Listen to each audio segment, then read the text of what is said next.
Welcome to Live Free, Ride Free, where we talk to people who have lived self-actualized lives on their own terms and find out how they got there, what they do, how we can get there, what we can learn from them, how to live our best lives, find our own definition of success, and most importantly, find joy. I'm your host, Rupert Isaacson, New York Times best-selling author of The Horse Boy, founder of New Trails Learning Systems and LongRideHome.com. You can find details of all our programs and shows on rupertisaacson.com. Hey, I'm back with Craig Foster.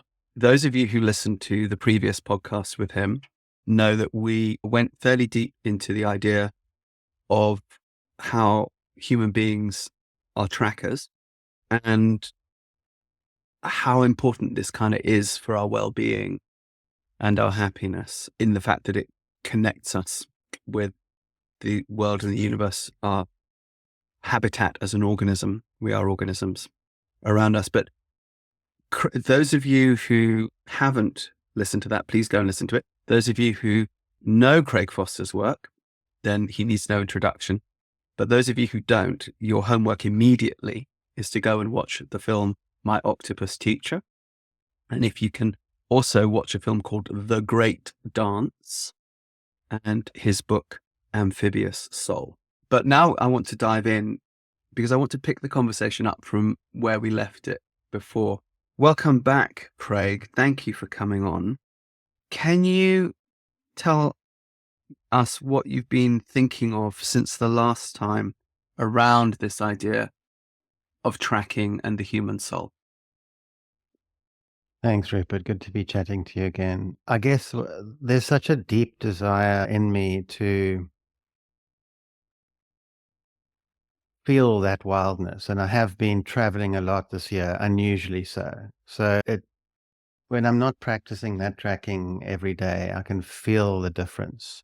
I can feel my mind wanting to hold onto those connections. And the only way of doing that is by being in the wild and doing that.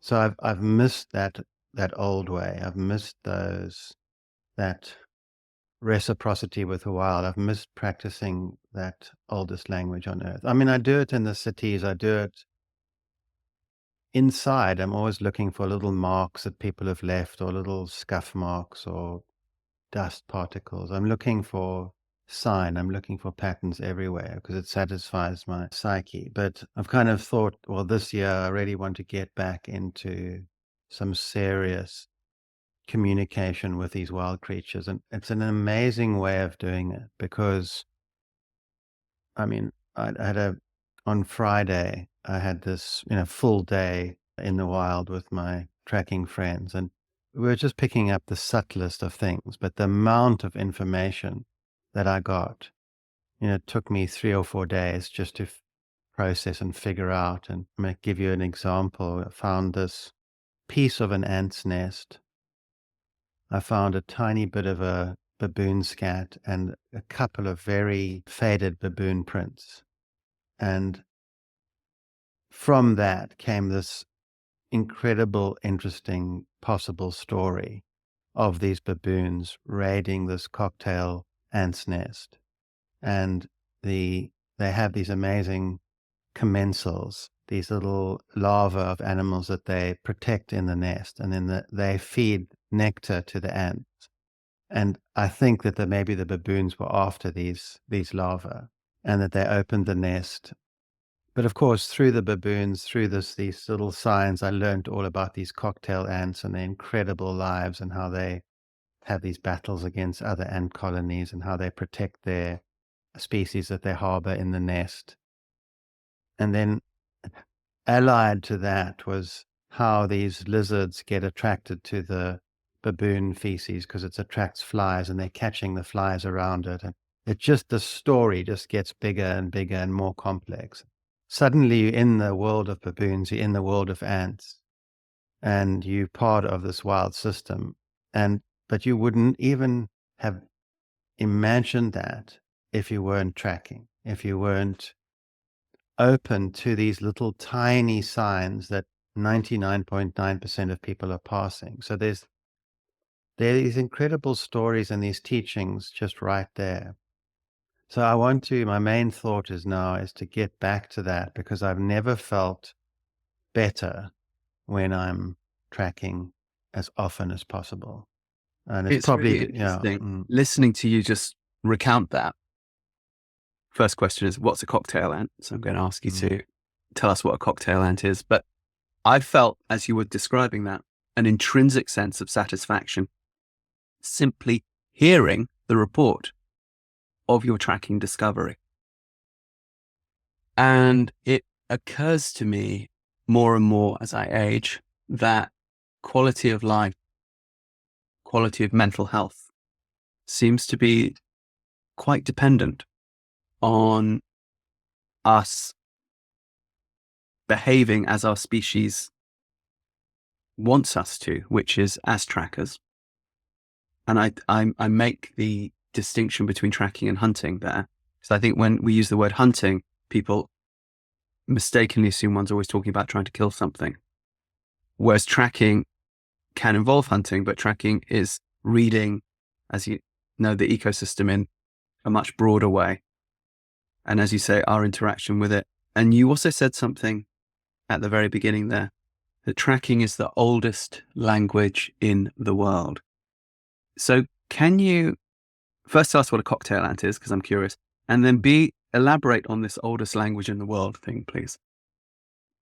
So the cocktail ant, which I've only kind of, recently understood through thanks to the baboons, are these fascinating ants that chew plant material, and they build these amazing nests where their saliva and the material glue together in these incredible nests inside bushes.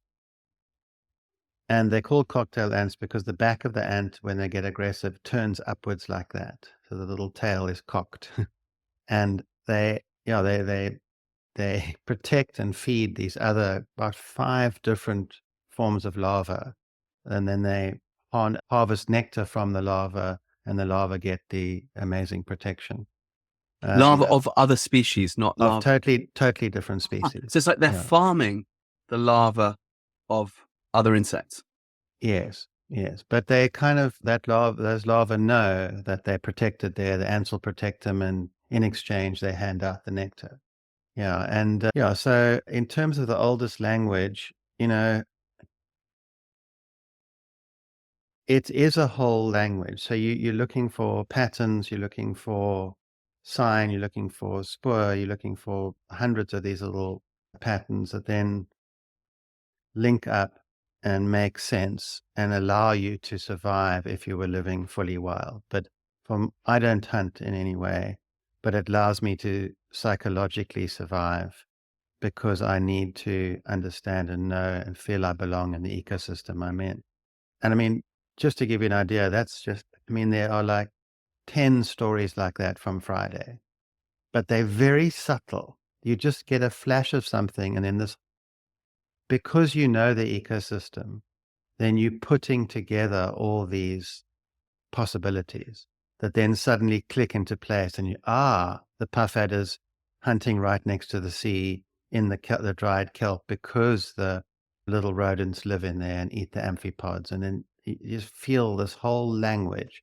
Nature's speaking to you and you speaking back. And this incredible dialogue that you're having with the wild. And you can feel that old language moving your body, moving your mind, and you just feel alive, invigorated, and in touch with that old way, that design that you're talking about. And that makes you feel that you're doing something worthwhile. I'm going to just describe for listeners a little bit what I know of your life in Cape Town. So although Craig lives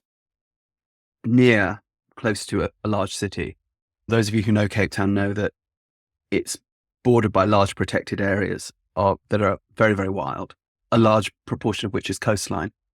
And okay, Craig is lucky enough to live on that coastline and to go down to the beach and into the sea every day and track. And he's also part of protecting that ecosystem through his organization, Sea Change. which is protecting the kelp forest, which is a vitally important ecosystem there. You mentioned basically that tracking for you is psychological survival. I think most people obviously don't live your life, and they don't live my life either with the horses. And I think most people are suffering, including those of us who live with the horses and those of us who, like you, can go down and track at least some of the time. Why is this oldest language in the world, tracking, integral to psychological survival? Yeah, I think there are many ways of answering that. And ironically, the closer you get to nature, the closer you get to animals, and the more you understand the massive environmental threats, the potentially more your mental health could be affected negatively. So that's an interesting thing to talk about, how to get close to the wild, fall in love with biodiversity and our big mother, and then realize, oh my goodness, she's, we are killing her at a terrifying rate. How do you deal with that and not lose hope? That's another interesting thing to look at. But no, sorry, I've just forgotten Yeah. the Why focus is question. this? Why? So we're talking about you had this phrase psychological survival, Hmm. and I think this is we've hit the nub here. In fact, that's why I'm going to title this podcast "Tracking as Psychological Survival." Mental health, it's a pandemic. It probably always has been, but I think we're just putting our attention on it now. But as you say, things have become very acute because we feel, many of us, that we're in a state of slight despair with the way we're treating the planet. As you say, no sooner does one fall in love with nature than one begins to see that become, you know, alarmed, it's an understatement, by the damage we're doing to it. But you said tracking as psychological survival. And I just want you to elaborate on that, because Okay. I think that's useful for people if we're going to then start talking about, well, what strategies or mechanisms could we use, particularly if we're not going down to the beach in Cape Town every day, or not going out to the horses or living on a farm every day, and we're just living the normal suburban or urban life. So can you just, elaborate around why it is psychological survival tracking, and then we can go into some solutions. I think, one of the reasons would be that there's this tremendous sense of not belonging. We get this, it's a lot of people feel they're kind of alone, they don't belong. And what happens when you start tracking and observing details of animals, it forces you to really start to understand the world that you're in, and to know these little incredible secret lives and all these thousands of signs that are around you that are speaking to you and have been spoken to people at a very deep level for a long time. So while people are absolutely fluent in this language, they don't even have to think. So what that eventually does, it forces you to feel part of the wild, integrated into it, woven into it. So you feel part of nature, part of this world. You totally belong. You're another one of these wild animals that are moving on the landscape or in the water. And if you then learn enough from the animals and move accordingly, they allow you into their space, and occasionally even come and physically interact with you on their terms. And then that makes you feel integrated into the wild. And that is a feeling that, every child would have had since the beginning of time, up till, the beginning of the Industrial Revolution, or whenever it started to all change. Even the Agricultural Revolution changed us fundamentally. So you just feel part of this incredible kinship of all these species, and that's very affirming. Is tracking the cure for loneliness?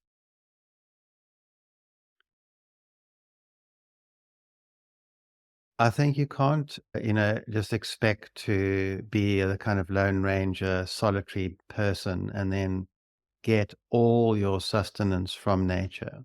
You will get a lot from her, but we are social beings. So the ideal thing, and I found the most powerful and invigorating, is to have a close group of friends, which I do have, and we go out tracking together.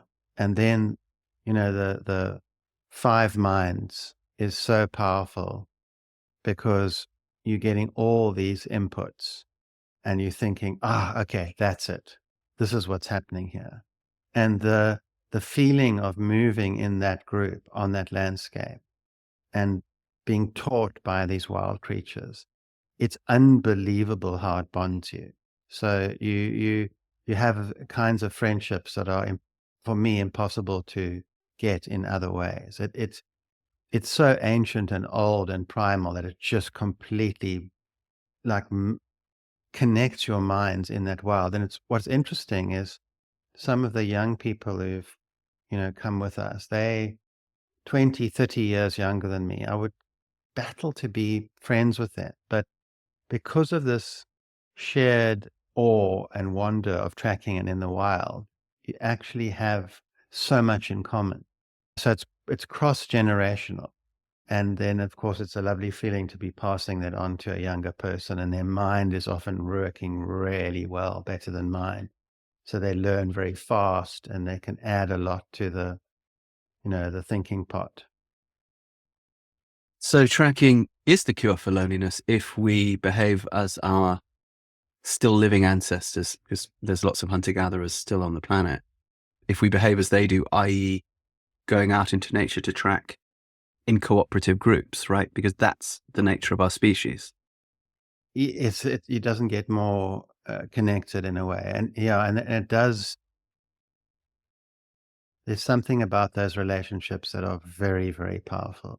Um, When t- you mm. when you described what was going on with the baboons and the cocktail ants and then the lizards and then being attracted to the insects on the baboon feces and despite the fact that there was feces involved, or perhaps because of it, because obviously I'm a toilet humor guy, but there was obviously something very poetic about that. Is true poetry tracking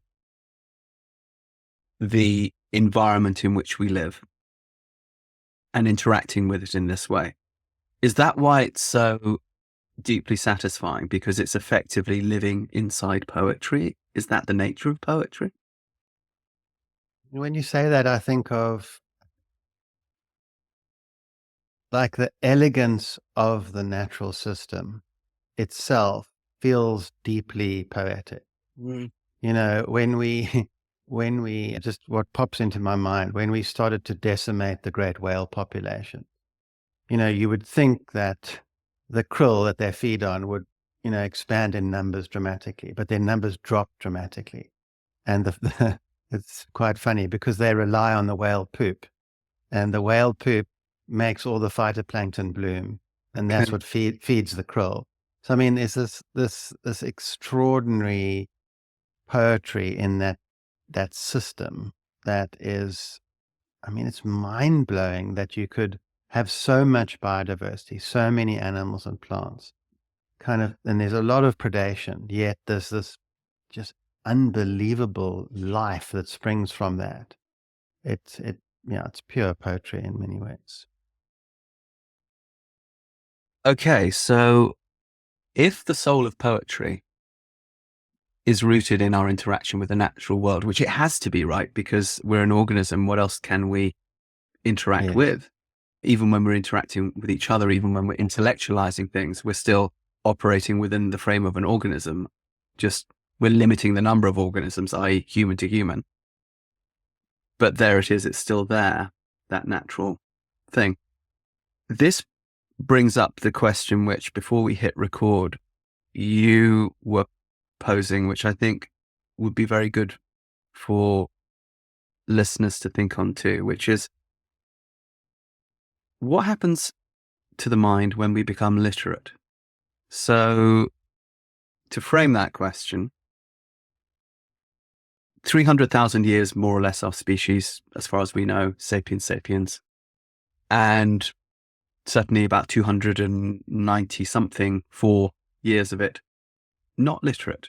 And then about 6,000 years ago, we seem to have the first cuneiform scripts.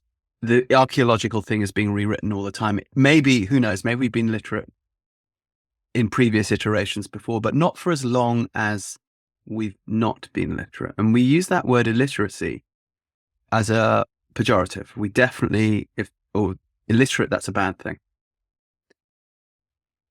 But you made the point that the master trackers, and listeners, what we mean by master trackers is if you go into places like the Kalahari in southern Africa, where there are San Bushman hunters, trackers who can read the land in a way that makes Craig's previous description sound incredibly simplistic, because they're just on a meta level with this, that the vast majority of them are not literate, and that the trackers that are within their communities that are literate don't seem to be able to reach that same deep level. So what happens to the mind when we become literate? And then the question that you posed, Craig, was, does literacy compromise deep cognition? Can you give us your thoughts on that? So I'm certainly no expert on this, but it is something that's fascinating me. Very young children seem to be just incredibly bright. They can learn a language without even trying. As soon as they start this whole education system, I think it's quite well known that their brains get sort of fairly heavily compromised and the cognition drops radically. And it is interesting that quite a large percentage of master trackers, and it's an incredible thing to witness, don't seem to have the literacy, and the people in those communities who are literate cannot do this incredible master tracking techniques and ideas, but admittedly takes 20 years to learn. So, and as you say, for 95% of our time on this planet, we have not been literate. So suddenly introducing this enormous amount of energy that's required for our reading and writing, what does that do to our deeper thinking? What does it do to radical pattern recognition, etc.? I don't know the answers, but I'd be very interested to try and find out more about that. And some indigenous writing that I've recently read, an amazing book called Sand Talk, hints at a similar thing, that intrinsically we know so much, and no one's saying that people shouldn't learn to read and write. It's absolutely critical for survival in our culture today. But it is very interesting to think about what is actually doing to this incredible wild human brain that has been forged in this crucible of nature for so long. What is it doing? All these really strange inputs. I mean, we know what the technology is doing. It's messing us up properly. But what is all the other stuff doing as well? And it's certainly, as I go deeper into these spaces, I get a very strong sense that we have to be very, very careful, especially in the education system, how we bring all this so-called knowledge to young people. I think we need to bring some neuroscientists into this conversation, because as you were talking, I just grabbed my phone and I just typed the question into Google, does education compromise cognition? And of course, everything pops up saying, no, education, is vital for cognition. Across the entire adult range, individuals with more education show higher levels of cognitive function than individuals with less education. And this, coming from, of course, a government website in the UK. But I think we need to define here what we mean by cognition, because I think this is a really interesting point. As you say, we can't get by in our culture now without interaction with the cash economy, without literacy, digital literacy. We have to have it. Even the son that I know, who I still interact with a lot in the Kalahari, they use cell phones. They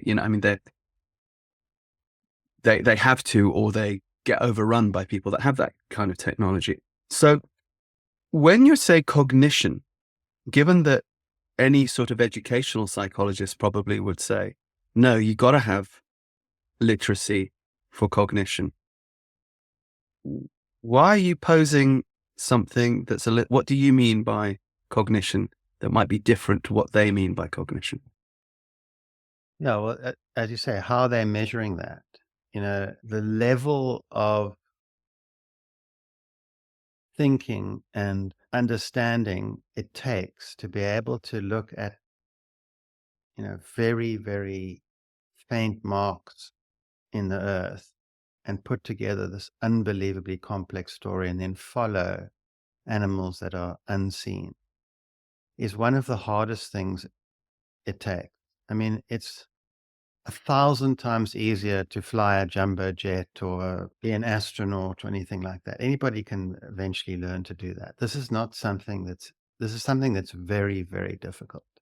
And the variables are massive and it's so subtle. So it's one of the most remarkable things I've ever seen in my whole life.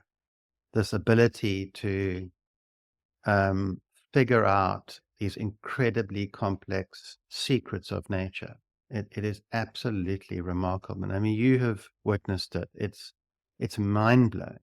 And I've tried. I mean, I've tried for a decade, and I can get by now. I can do some fairly good tracking. I've taught myself to track underwater, but I'm nowhere near as good after 15 years of doing it every day and my entire childhood doing it. I'm nowhere near as good as a master tracker. It's something that requires the brain to be working at an extremely high level.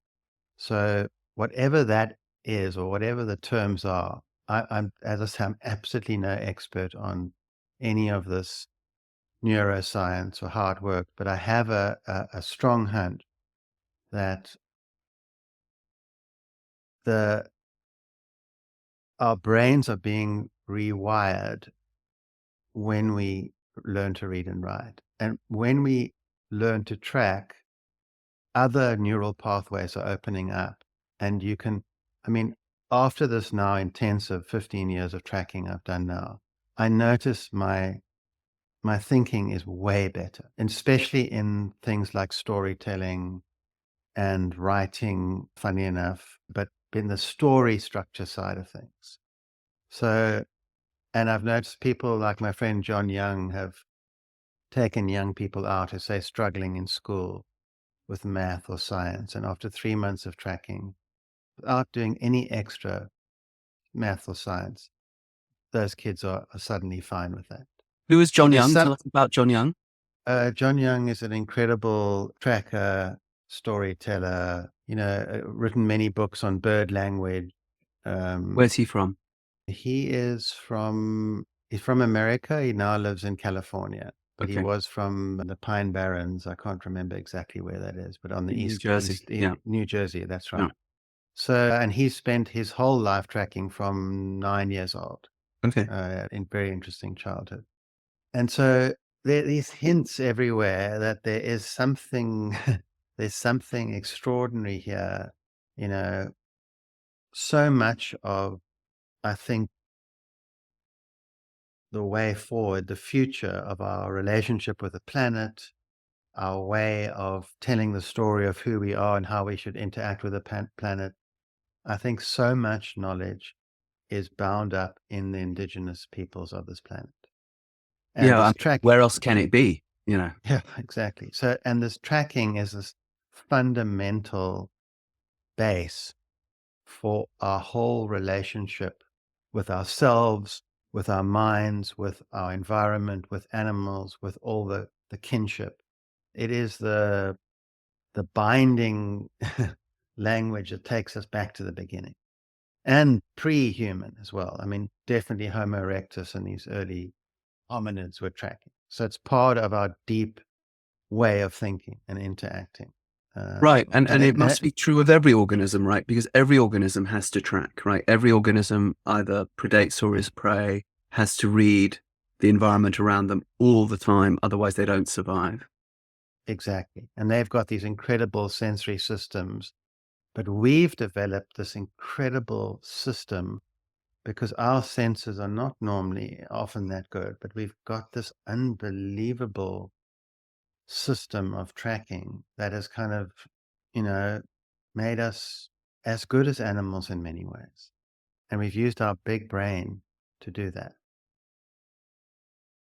What some neuroscience comes into my mind actually with this, which is that this year, we're still in 2024 as we make this podcast, just a university study from, I think, University of Shanghai came out that seems to prove a theory, an older one from the 80s and early 90s by a guy called Roger Penrose, that the brain is the human is a quantum computer, and that we're capable of storing thought as energy in different parts, like throughout the brain. I'm paraphrasing. I'm trying to make sure I get this right, and I'll get on Google in a moment and give a link for the study. And that so we store as potential all this potential thought on any particular thought, and it's only when we bring our attention onto a particular thought that it becomes, if you like, a photon rather than a wave, no longer in potential, but then it can go back to potential, and that we store this energy in our myelin, the wrapping that goes around the neural pathways that connect the fatty tissue that ends up making them into a secure insulated cable, similar to a plastic cable around an electrical wire. That's myelin. Myelination is when we produce that, and we have to take pauses, downtime, naps, daydreaming for our brain to have the chance to have this myelin. But apparently within this myelin, there are these microtubules, and it's being posited that within these microtubules in the myelin, which is insulating every neural pathway we have in our brain, that it's here that we store this quantum potentiality. And it seems that they've kind of proved this now. And I'm wondering if that's what you're talking about. I'm wondering if when you're in it, if you like a pure state, as you say, early childhood, before you learn to read and write, your access to that potentiality and thought is unhindered. And then, of course, as we learn to read and write, we learn to follow and track, because it is still tracking, I think, reading and writing, one particular animal. It's like saying we're only now going to track kudu or horse or something. Or maybe we do it in several languages, so we can do 7 species. But what we then lose the capacity, and then we think, oh, everything is in the written word. And I'm guilty of this because I'm a writer, and you're a writer too. So the written word is to some degree everything to us. And a lot of my greatest joy is in reading and writing. However, listening to you, I can now begin to see how limiting that can be, because if I could read and write in every language in the world, well, okay, but I can't. I can really do it well in one language, middling in another one, and at kindergarten level in a third, and that's it.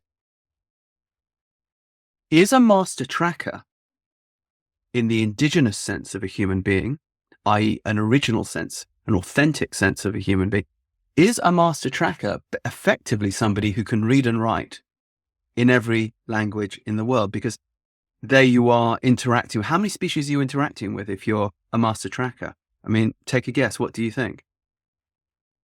Over 1,000 And for sure. So that's right, what I think you need. I think John worked it out. I think you need at least a working knowledge of sort of 400 species to be able to. Obviously, depends on the environment, but if you have to have a sense of all the phylum to be able to put together these stories. So you need to know insect language, you need to know antelope language, you need to know bird language, you need to know, you know, bone language. You know, you find one little piece of bone, you have to have a sense of what animal it's from, or You need to know scat language. You need to know all these things to be able to put together the complex pictures. And the smallest thing can give you the whole, a whole lot of information. So it's a nice way of looking at it. You need to know a lot about a lot of your wild kin. And the more you know, the more interesting the dialogue becomes with the wild. But it's hard to emphasize how satisfying and powerful it is. And there's nothing better for me than a day out doing that. It's Yeah. impossible to beat with anything that I know. And of course, you're not just talking about animal species. We're talking about plant species, fungal species, and then the interactions from one plant species to another, or through a fungal network, or through an animal to another plant. And wind. I mean, we see wind tracks everywhere here. The wind is cutting the plants in an amazing way. It's cutting the rocks. So you get a million, 5 million-year-old wind track on a rock. You get a wind track on plants that's maybe 20, 30 years old. This everywhere. It's just speaking to you in this beautiful way. So Yeah. if back to your point about John Young taking kids who are struggling, say, with math and science out into tracking, and then them coming back and without having had to take any extra tutorials in math and science, suddenly they're better at math and science. What you're really saying is that if you go to deep cognition, it's going to help all the slightly less deep cognitions that we call our education system. And that's in line with what they do in Finland. So Finland, as you know, has the highest math and science scores of any school system in the world. And they achieved this by cutting 2/3 of their classroom time and upping 2/3 of their nature time. That's great. Isn't it? I didn't know that. That's yeah, amazing. they're the world leaders and nobody follows them because everyone's terrified that anything but the devil they know. Yeah, we're afraid of what's unfamiliar, but for some odd reason, the Finns were able to take that leap because it's a culture that's relatively close to nature. If that type of tracking can affect our learning cognition so well, what about mental health? That's probably where it could be, in my thinking, the most profound, because it gives you this strange sense of purpose. If you really think about it, life feels pretty purposeless. But for some reason, doing such a primal activity, it just feels right. I mean, and what I like to do, I say, go out to a day of tracking, and then there's all these questions that come up. The animals start to teach you. You start asking hundreds of questions, and then you can do some research. So, and then you can, somehow quantify that, these stories that come out, and it's so satisfying. And then reshare them and dialogue with your fellow trackers. Oh, I wonder about that. What did you think of? We saw this the same Friday. We saw the tracks of the first tracks I've ever seen of solidified in salt. So these are small creatures that live in their billions in the intertidal. They're What is an fascinating. isopod for those of us that So it's a crustacean, a small flat-looking crustacean with 10 legs and little antennae that lives in the intertidal, feeds on kelp, and they migrate in their millions. And we were walking along the coast and we just looked up, and there was this river of creatures coming from the water or near the water across the rocks as the tide was rising. I'm talking about, 500,000 animals. And it was just incredible. The whole rock felt like it was moving. And I actually lay underneath one of the rocks and started photographing them, and the river started running over my whole body. I had 1,000 animals on my body, and they were just moving. But what was so fascinating is they had obviously moved across this little area on their journey down to the shore through a saturated solution of salt water. Because these animals are so light, they weigh a few grams, they don't really leave tracks. But they had altered the structure of the salt, and then when it had solidified and crystallized, there was a perfect tracks of these animals, but they were different. And you could see they were both made by isopods, but they were the two of them coming next to each other were very different. And that made us think about how are these animals moving. Some of them are almost dragging themselves, some are walking. And that was like a 3-day discussion with our tracking group. But it forces you to think about these. And the next time we're going to go back, we're going to watch exactly how they're moving and try and figure out how that once in a million track occurred. I've never seen it before. So it's like these crazy details that force you into the lives of these animals. And you become intimate with them. And of course you fall in love with them. It might be a strange thing to think, but I really love these isopods. I mean, most people would probably find them, disgusting. They kind of feel like tiny cockroaches, but these animals, without them, we'd basically die. I mean, these small creatures are keeping us alive. This is the Explain reason. that. Why would we die without them? So biodiversity, which is the complexity of all animals and plants, is the basically makes the oxygen that we breathe and makes all the food and water, purifies everything. So it's our living biological life support system.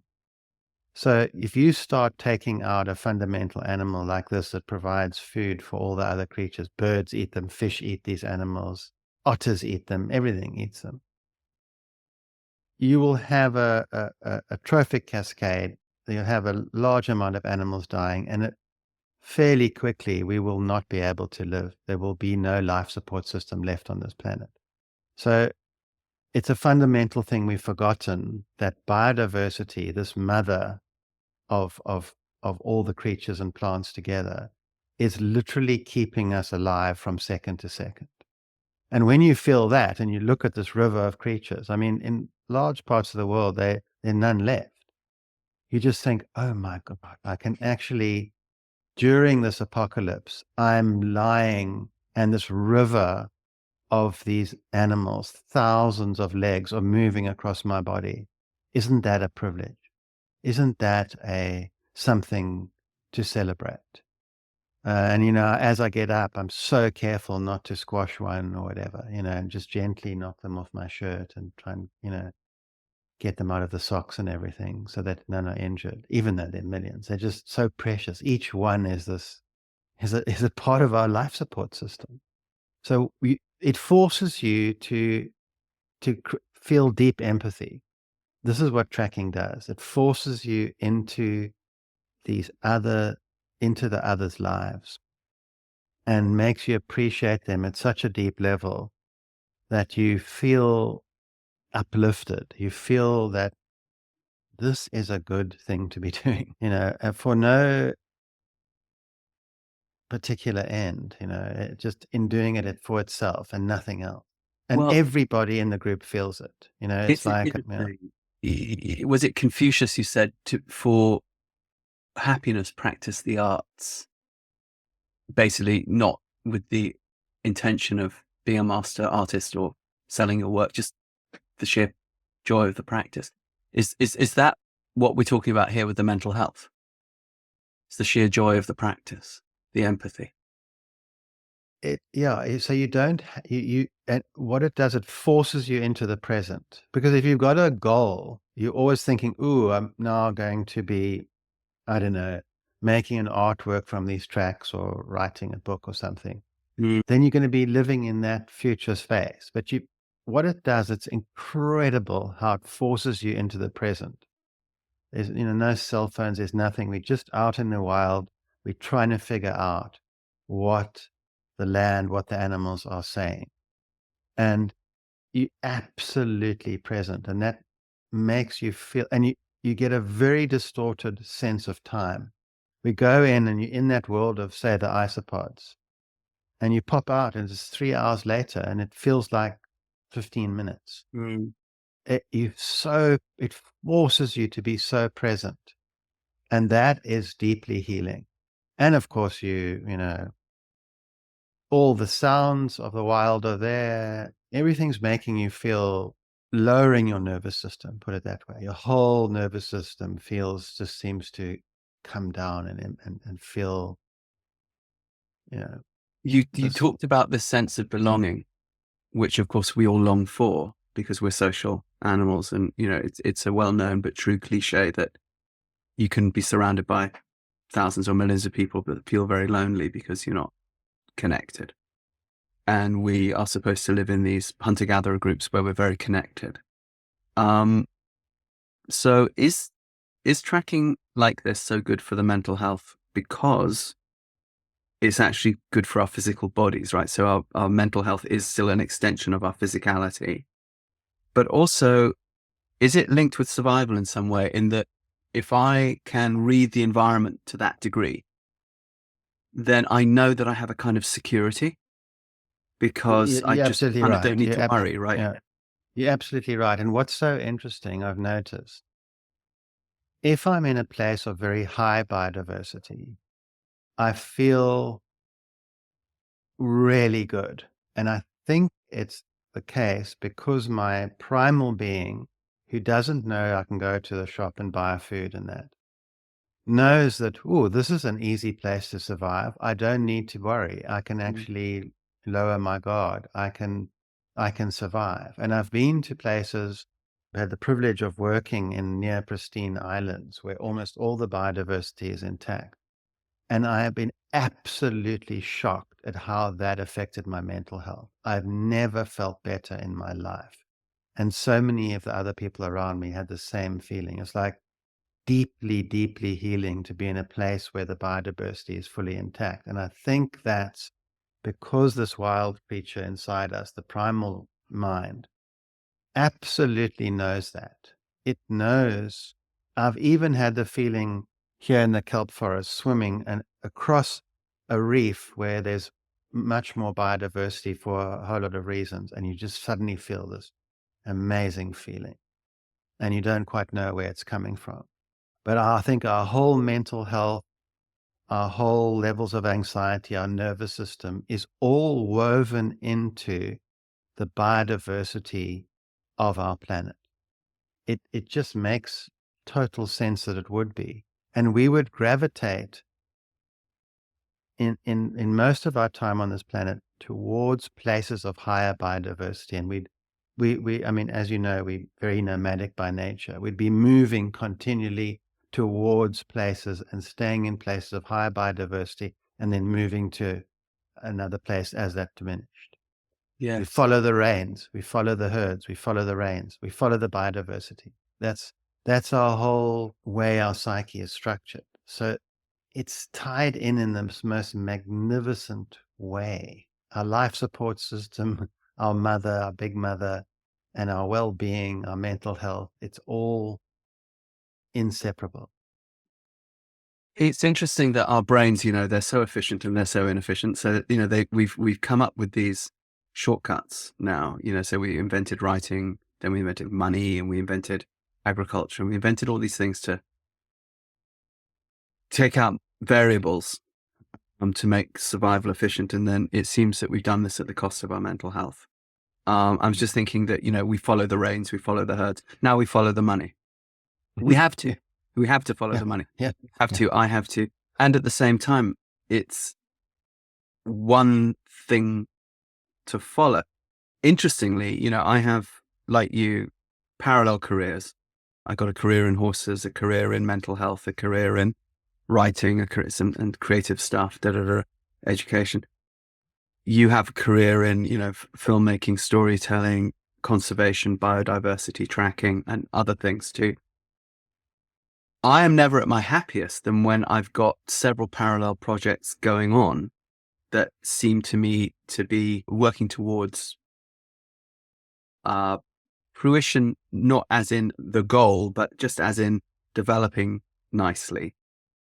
Because that, I suppose, from what you're saying, that kind of reflects biodiversity. That sort of reflects me as a wild person saying, oh, look, the wild plums are coming out, and I see that the red deer are coming down from the the hills into the valley. That's going to make life easier. And oh gosh, look at the medicinal herbs. They're coming up well over there and blah, blah, blah, blah. And so in a weird way, it's exactly the same process, isn't it? But we've made it abstract. We've intellectualized it. And that by doing that, we then get into this big, amazing brain that you talked about that's allowed us to develop this amazing tracking thing. What's gone wrong? Where did we diverge from our brain working in our favor to make us almost as good as these animals that are stronger and more resilient than we are in many ways through this tracking ability? And where did it go wrong that it began to work against us, and that mental health now is even a discussion? What's your theory on that? I just want to come back to that thing for answer. It's so powerful what you said. You know, we followed the reins for so long, and now we follow the money. And then, but how much have we sacrificed for that? And that's, I think, the fundamental question. You know, we actually thrive on certain levels of hardship as well. I mean, you know, the cold, the exposure to the wild, the intense exercise of Resilience, yes. resilience, of following. We actually derive tremendous pleasure from that through delayed dopamine release and so on.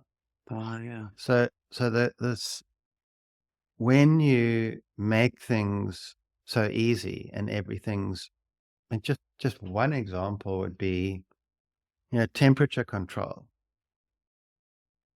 We love, as a species, being cold and then making a little fire and feeling warm and so on. But if you've got a temperature controlled house and you never feel that, your whole hormonal system starts to be compromised. Your dopamine release is far less, etc., etc. So this, in my book, what I've talked about, this whole tame existence, it's wonderful in some ways, and a beautiful cup of coffee and an amazing book and whatever can be great. But it takes so much away from that wild spirit that if it's become so imbalanced like we have now, and that you just have all this technology everywhere, it is so frightening for that wild psyche. That wild psyche is desperate to get back to these primal activities. But you're going so far down this sort of tame road that it's very difficult in many cases to do that. I don't know if that's answered much of your question, but it certainly, I mean, where did that all start changing? I mean, I think we know very well that as soon as we move to agriculture, there's a massive change in the whole psyche. And you start to lose this connection with the wild. You stop being nomadic. A whole, 300,000 years of living takes a huge knock. And that is pretty traumatic for the wild psyche. Then we kind of get used to that, and then all this other stuff thrown at us. And now we, can't think straight because our lives are ruled by, a little cell phone hand grenade in our hands.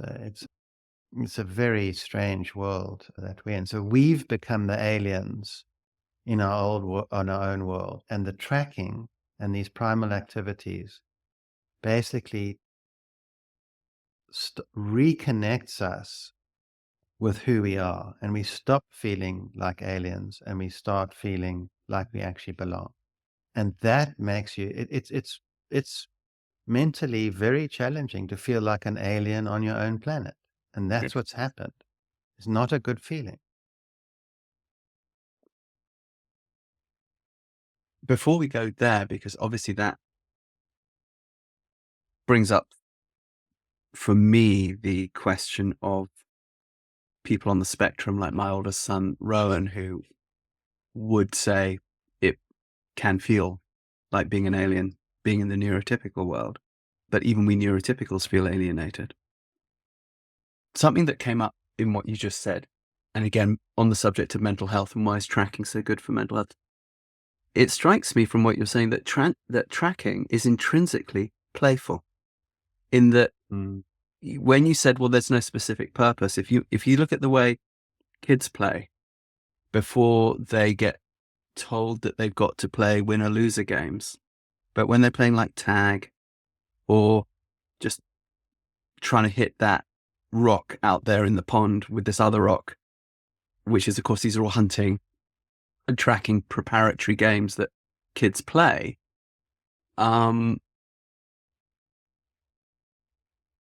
Tracking seems to be like that, and that therefore the hunter-gatherer life, and I've noticed this with the hunter-gatherers I've been privileged to spend time with, there's an intrinsic light-heartedness. That's very, very observant. And that's exactly the whole, as we start to go tracking, I don't know what it is, but the whole, we become childlike in a way. There's this jokes, there's this teasing, Yeah. there's it Banter. just has so much laughter. Sometimes rolling on the floor, laughter. And strangely enough, during the tracking, we always take some time to play frisbee.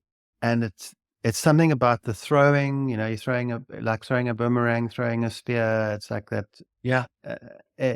And there's no, just chucking it back and forth. There's no purpose, but it's playful and it goes into that fun laughter. I mean, there is so much laughter on each one of those days. And often, especially if we have rain or we get all wet or it's a bit, tough or the water's freezing and everyone's cold, we always make a little fire at the end of the day and huddle around it and make a meal. It's, just these basic primal activities are just priceless. And it's often it's a privilege in a way. So many people, it's such a sad thing. It's very, very hard for them to get to a place with enough biodiversity to do this. And certainly most people on the planet will never see a near pristine environment. It's deeply saddening for me. Yet every person before a few thousand years ago would have seen a fully intact world with all that, that immensity, a boiling ocean, a sky darkened by the bird life, literally blocking out the sun, the whole earth shaking with the antelope hooves. This was the norm. So it's quite a change, but I'd almost like to touch on that. Well, how do you now, with what we're facing, how do you keep that hope and playfulness and that, Now, that mental toll in place?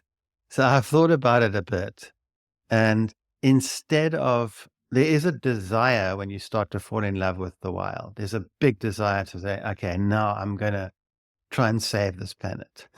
And it's a giant, impossible task, especially with everything going on to even consider. But you can certainly, if there are enough islands of biodiversity, enough islands of hope, enough islands of people, and there are many incredible people and groups of people around this world, and especially indigenous people who, as you know, are protecting, I think, 80% of the biodiversity on this planet, even though they only make up 5% of human beings. There's enough of those islands and this growing understanding of how crucial this is. That whole communal psyche can shift. But we have to change the story. The story of great extraction and capitalism and increased growth that has to change to a story of reciprocity and living with the wild and regenerating the wild. But for the mental health side of it, I think what's very powerful is to celebrate each interaction with each creature or plant you come in contact with. Instead of focusing on, oh my goodness, 90% of the big fish are gone. And every time you go in the water, you feel downtrodden. But every time you see a fish, or at least when I do, it feels like a miracle to me that I'm swimming with a big fish or a big shark during the apocalypse. It's like, oh my God, this is a miracle. Like when I had those isopods moving over my body, it's a miracle that this is still ongoing. And this place is so resilient that we have these islands of biodiversity still, despite this unrelenting extraction. It's a miracle. And that, of course, it will all come back. We are knocking it down at a rate that's never been seen on this planet. None of our ancestors will ever have to go through the kind of climate change we will be experiencing. It's more volatile now in this near future than it's ever been in our 300,000-year-old history. And it's never changed as fast. So we are up against serious stuff. But we have to remain and keep that hope and keep that love there, because that's what we have. That's the only thing we have. And it is a miracle that we're living in. It is literally a miracle, and to see that. But you cannot allow oneself to be taken down. That, the loss of so many things. It's not easy. That's the thing. So it's a strange balance that one has to find. But it does help a lot, of course, to be seeing these magnificent things. Some parts of the world, unfortunately, it's so compromised, especially in the Northern Hemisphere. The insects are gone. It is tough. That is a tough scenario. Well, it's interesting. I mean, so obviously, yeah, you're able to go and do these things because you live, despite the fact that you live near a large city, you live on the edge of a very large protected area. You are in one of those islands of biodiversity. I'm just thinking, as you were talking, I'm sitting here in the Northern Hemisphere in Germany. It's very, very cold. And I'm looking out at what we call a hoarfrost, which is, everything is white. All the trees are white. Everything is white. And as we've been talking, I think I've counted 20 species of birds outside the window. And while you were talking about, swimming with a giant fish, I was watching a large blue heron fly across my window. But down below my garden here, there's a main road. And if I were to go another kilometer in that direction, I would hit a highway, like a proper one that goes, But in between are all these islands of biodiversity. So the reason why there's this 20 species of birds outside my window is because despite the fact that there's houses here, there's also some water meadows between the main road and the motorway. And then there's forest as well. And I could look outside at that and say, oh, that's a peri-urban landscape. Or I could look out at that and say, how wonderful that in this peri-urban landscape, there's all this biodiversity. It's up to how I see it. And I do feel that, back to this idea of playfulness and optimism and belonging and the feeling of security that the wild mind has. One of the difficulties with agriculture, which of course has come over into the industrial world and capitalism and so on, is it's not just capitalism, it's anything post-agriculture, is that it's all about toil. It's all about repetitive, unpleasant work that one does for money that makes the soul angry. We know that warfare, for example, begins with agriculture, and then it creates scarcity. So that creates warfare, creates overpopulation, which creates warfare. Okay, we understand these things.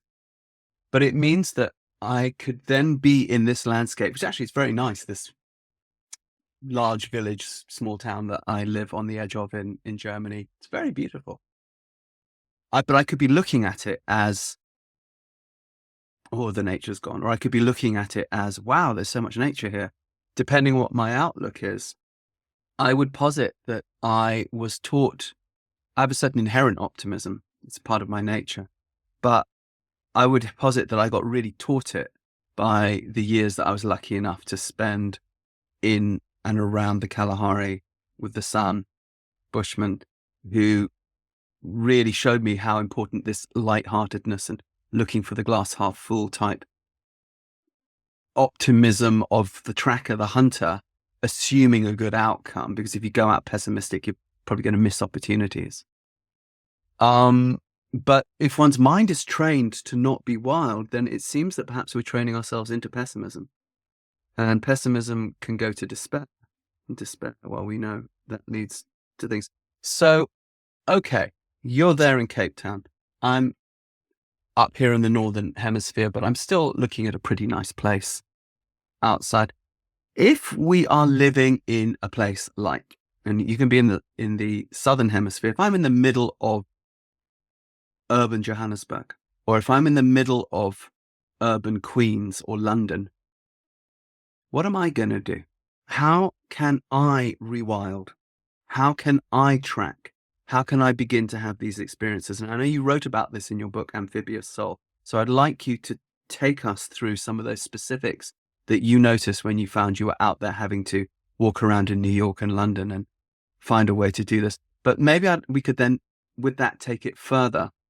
What are the strategies that we can use to rewild the brain in the non-wild settings?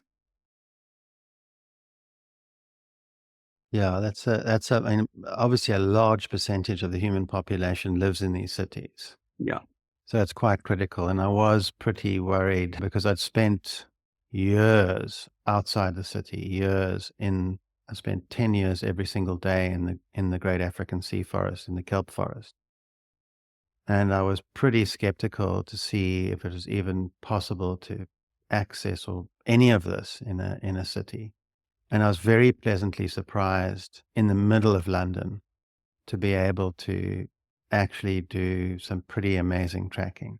And there's something weirdly more satisfying about being able to find things in the middle of a city, because you Like a expect treasure hunt. Yeah.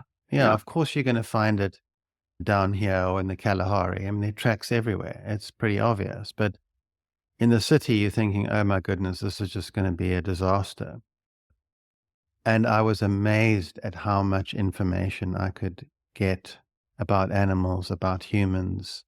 And I was able to, I don't do well in cities, normally feel very, very tired. But when I went into this tracking mode, I was given a lot of energy. And I think we spoke about this before, but I found these amazing tracks of slugs in London, the teeth marks all over the algae, absolutely beautiful But markings. where did you find them? How did you find them? How did you know they were teeth marks? And how did you know Uh, slugs had teeth? okay, that's a cool question. So, I don't know too much about slugs, and I'm certainly not tracking them here, but they're in the mollusk family. And so slugs are very similar to our sea snails. And I'm very, very familiar with all the little teeth marks that the different sea snails leave on the kelp and the algae and whatever. So as I was in the middle of London, I think it was Bloomsbury or wherever it was, the heart of London, they told me. And on this kind of edge of the sidewalk, there'd been some water running, and it was covered in this very fine green mossy algae. And there, clear as day, were these tracks of the teeth of a mollusk. I mean, I knew it immediately because I know them, like, I know that language so well in the kelp forest. So it had to be some kind of mollusk. I knew the size as well because I know the size of the teeth. They're called a radula. It's a I'm toothed just tongue. looking it up right now on Google. Yeah. So Yeah. every snail has a radula. Every sea snail has a radula toothed tongue. Flexible band of thousands of microscopic teeth called a radula. Yeah. Exactly. So, and even an octopus has it because it's a mollusk. So it had to be some kind of mollusk. Then I saw the little silvery slime trails, and I saw the tiny little holes that they were going in. That couldn't be a shell fitting in that hole, so it had to be a slug. But I can't tell you how beautiful these tracks are. I mean, they're like absolute artworks. They're like these incredible ancient braille that have been laid down by the teeth. And it's in this beautiful bright green algae. So they look magnificent. And there were thousands of them. And I could see the youngsters feeding next to the adults, and, all happening at night. But I was seeing it during the day. And then they retreat, and it's only that's left. And literally, I mean, nobody except the old slug scientist would be noticing that. But there were thousands of other tracks as well, even dog and fox tracks left in the concrete permanently or semi-permanently. Amazing ancient signs carved on the old sidewalks. that apparently represented the old churches and places, beautiful crosses and other symbols, many different symbols. So ancient human tracks, almost like rock art, on the actual pavements. When it was wet and there were puddles, there were incredible tracks of rats and squirrels moving and leaving temporary wet tracks. And I followed some of them and found their little holes and layers. Strange tracks of like that looked, but weren't obviously big snakes moving. And they were turned out to be baby strollers, because when those things turn a corner, they leave the weirdest track. It took me about an hour to figure that out. You could tell I was fascinated by the chewing gum that had been thrown down on the sidewalks, because you could tell where people had stopped or places that the gum would accumulate before they entered a building or whatever. You could tell a lot about, and certain areas had been cleaned where that was like the gum wasn't accepted. So there were sort of more highfalutin areas. So, I mean, it was so much.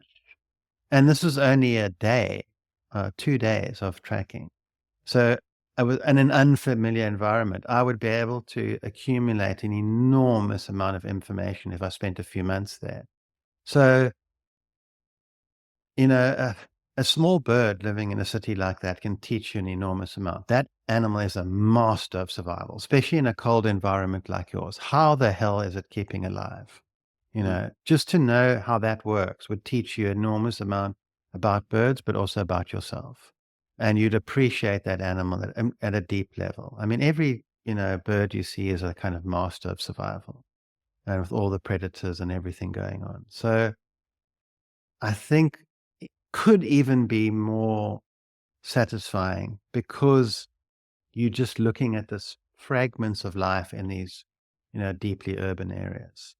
Right. And And it, go ahead. Sorry. Please finish. and I mean, people don't like rats, and can cause a lot of havoc. But I mean, those guys are masters of survival. You could learn so much from them, all living in the underground. So, Yeah. bats, I don't know. I mean, you could just it would be the lichens growing on buildings. It's just endless what you could do. Right. It's like somebody has to open one's eyes to it. When I was a kid, my parents lived and still live in central London, but that area, Islington, which is not far from where you were, there's a lot of green, lot of nature that snakes in to those areas. There's the areas along the railway. There's the areas along the Exactly. canal. I would be drawn to those, the squares with the large trees and the thousands of starlings that would come and roost at night, that sort of thing. But even those environments, you could argue, those older city environments are relatively natural in certain ways. Let's go one stage deeper. So you've been traveling a lot lately, which means you've been spending a lot of time in airports. I spend a lot of time in airports. Let's take that environment. Okay, you are in the airport in Dubai. You're in Frankfurt airport, right? Yeah. Now, how are you going to track? Now, how are you going to satisfy this part of your brain? And let's take your office building with its cubicle, or most kids have no choice in the environments that they're put into. Let's take a shitty school, concrete, formica, plastic. Okay. So airport, office, school, not walking around Bloomsbury, not walking the canals in Islington. Now, how are we tracking? So now we almost have to. I mean, I was last in this airport. I don't know where it was, and I was fascinated. I was looking around me, and I could not see a single thing that a wild person would recognize. Not one. But the sounds were pretty interesting, and the smells were pretty interesting. Okay. So they would recognize obviously the sounds of children. They'd recognize the sounds of feet. So what you'd mostly be tracking animals. I mean human animals. So I mean, there's almost no. You get the odd dog that someone's carrying in a crate or whatever, but it's amazing almost to appreciate the tremendous lack of biodiversity and wildness. I mean, it is startling and scary and kind of horrific, but it's also fascinating. I Mm. mean, they really are. And you just think about that as an environment that you've created.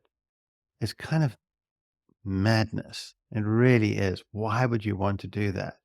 But you, of course, can track. There's a lot of wear marks in these airports. There's a lot of places where people drop money, like money tracks in certain places.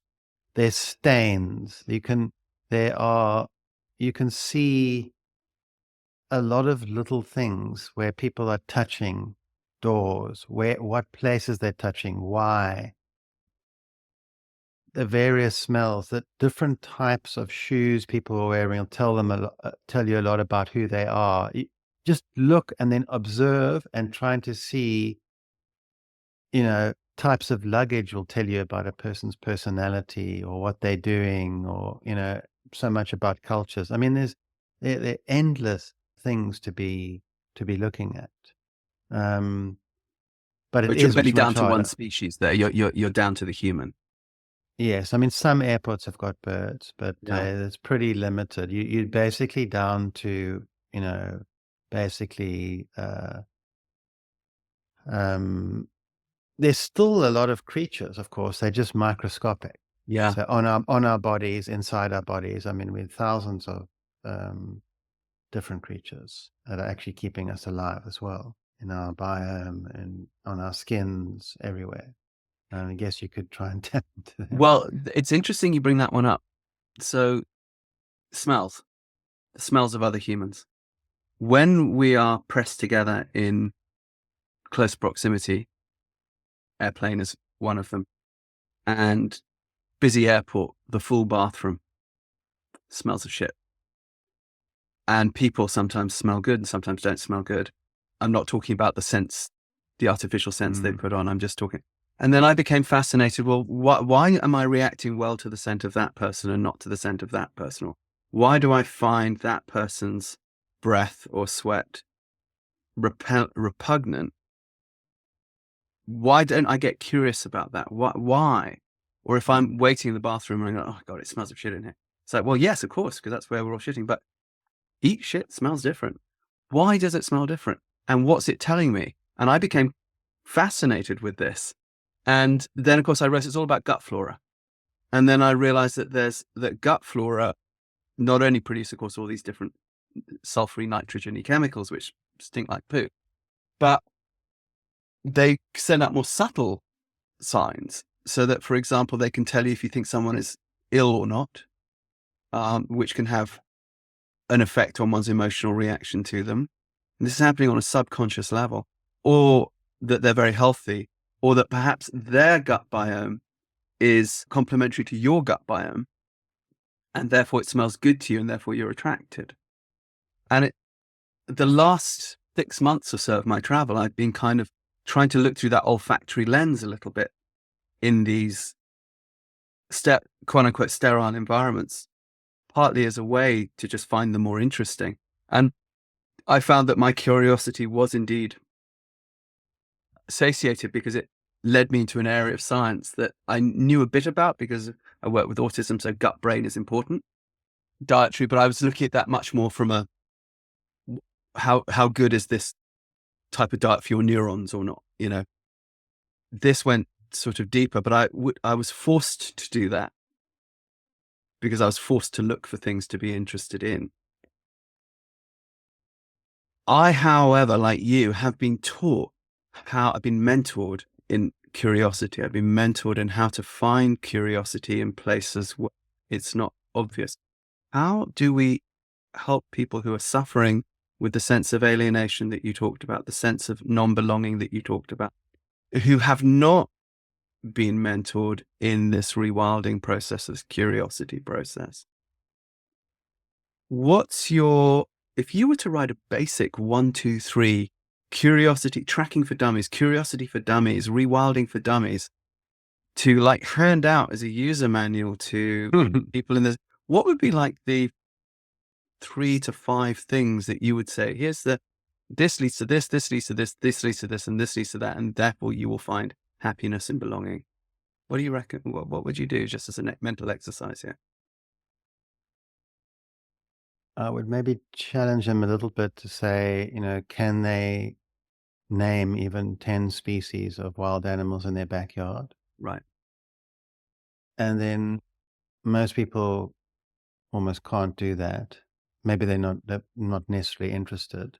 Well, that's the Um, question. What if I say, I'm yeah, not yeah, yeah, interested in exactly. that, Craig. I Yeah, don't care about animals in my yeah, backyard. exactly. They suck. So, How do we get past so, that? so we get past that, I think, by saying, well, if you're perfectly happy and you feel content, spending enormous amounts of time on your cell phone and, watching TV, that's great, but you'd be in the 0.001 percentile. So we know that this technology and this lifestyle most of the time produces a human being that is going to be struggling with mental health. It's Mm. just, I mean, it's hard to argue against that. Would you agree? No, 100%. I think Yeah. that one of the things about being in depression, I've been in depression, I know you've been in depression, is one isn't always aware of it, For sure. right? And then you also want to stick with the devil you know, and your fear of change gets even greater. So yes, you could point out to me, yeah, well, Rupert, look, you're not happy. I might react as, well, yes, I am actually. Or I might say, well, fuck off, that's none of your business. Or some sort of defensive reaction where I justify staying here. So yes, you draw my attention to these species in the backyard or in the park or outside the window. I've then reacted predictably with resistance. Mm, Now what? And then you've responded with logic. Yes, but look, mental health is suffering, blah, mm. blah, blah. I then give you some more resistance. What's the next phase to help me through that, do you think, out into the wild? I mean, you're pushing me beyond my, but I would say that one could gently, quite an interesting thing would be to, because you got to sort of just change the brain chemistry a little bit. Okay. And what I've found is very useful is, okay, we're going to just challenge ourselves a little bit and we're going to go and get a little bit cold. Ah, And we're going to do something strange and you might be out of your comfort zone. But why don't you just try it? Because guarantee you 100% you will feel markedly better afterwards. And that gets their curiosity. okay. Because to go straight into like trying to track or do animal behavior is quite difficult for some Mm. people. So just say, okay, let's just find a body of water, easier in a colder climate, and let's just get pretty cold for a short while. You don't want to push their immune system too much. And what happens when you get into that discomfort and you get in the cold and you kind of guide people through it, and the first two or 3 minutes is pretty tough, and then finally you feel okay for a while.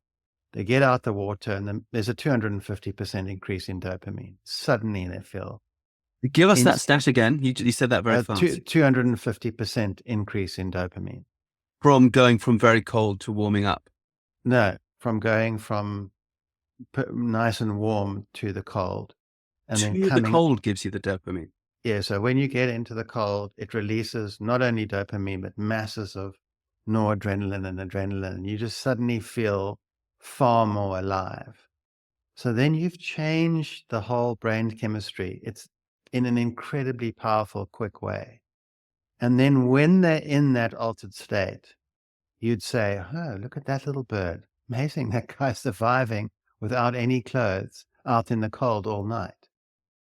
I wonder what that animal could teach us. And they're in that heightened state, so there might be some interest. And that's how it's a whole body scenario. It's not just about just tracking an animal. And you start to paint a picture of what it was like, how we design. And if we do these little primal activities, just how much better we feel and how we'll get to know ourselves. And then you start maybe a little bit of tracking in after that experience, and the brain chemistry shifted.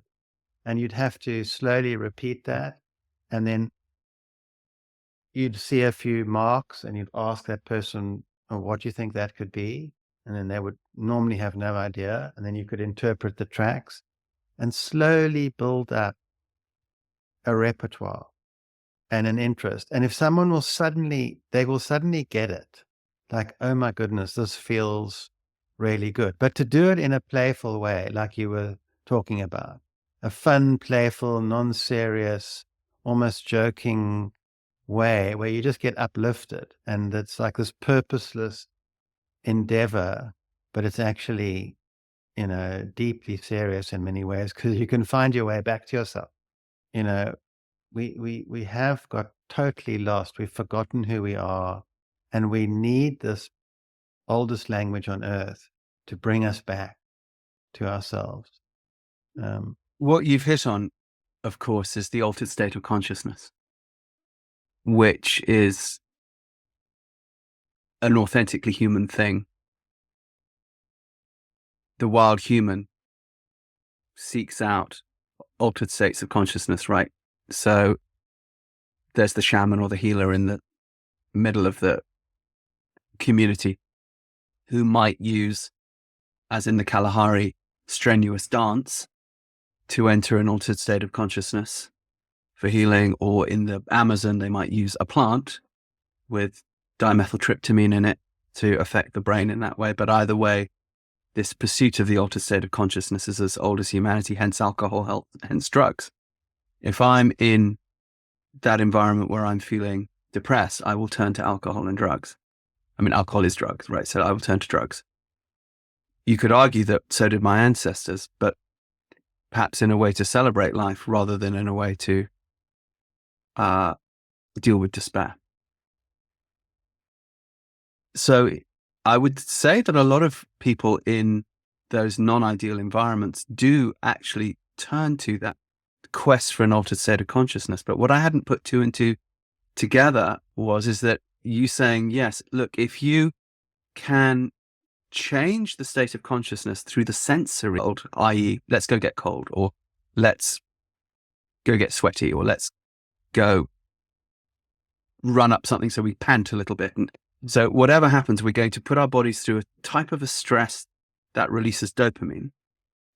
Then we're going to alter it in that particular way. Then we're going to begin that altered state of consciousness, and adrenaline and other things as well, that give us a chance to change our perception. And then you can begin to introduce. So you said that I was pushing you outside your comfort zone. I think you answered that absolutely brilliantly, practically, which leads me to the next question, which is, therefore, should tracking be part of school curriculum? I think we could answer that one. But should it be part also of, like, let's say I'm running a company. What if I had tracking days for my employees? Would they be better employees, and would they be more productive employees? Because would they be more holistic thinkers, and would they be happier in their bodies and minds, and would they be therefore better able to also track solutions in the business world? What do you think?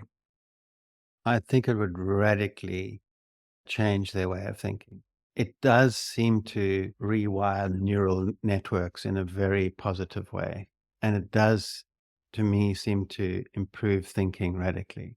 So if you could introduce that into schools or businesses, I think it would make a massive difference. But of course, one would have to put that to the test. And one would have to do it in quite a creative way that it was fun for people as well, because that makes such a difference. So, it's just like the story we told in Sweden or whatever. I think wherever people have been exposed to nature in a deep way, we see massive increases in well-being. We see increases in energy. We see massive positivity. I mean, it's not surprising when we are designed to be wild creatures and we're given a bit of our primal food, of course we're going to react well. So why aren't we doing more of that? I mean, that is what we've given up for what we've gained is a joke.